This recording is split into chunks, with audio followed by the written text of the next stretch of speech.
باور کنید که کسل خواه باور کنید امی بنون خوردن زورم کدگیان اگر خدمت خانه فروشه 58,000 نمیشوه.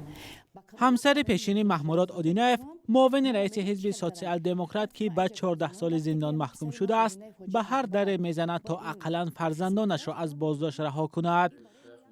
پسری او شیخ رضایف با اتهام اوباشی در بازداشتگاه است.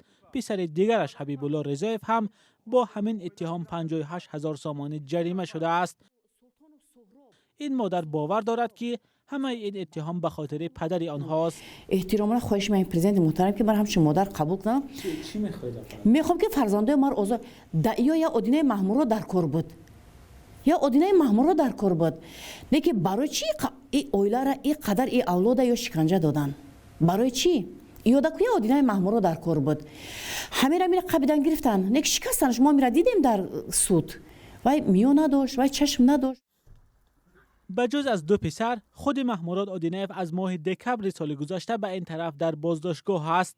دادگاه ناحیه رودکی آخر ماه ینور امسال او را با گناه اوباشی و دعوت به سرنگونی حاکمیت به 14 سال زندان محکوم کرد، اما اودینف و پیوندانش این اتهام را ساخته نامیدند. محموراد اودینف در دادگاه گفت او را شکنجه کردند و ستون مهرش آسیب دیده است، اما وزیر کارهای داخلی و دادستانی کل این را رد کردند.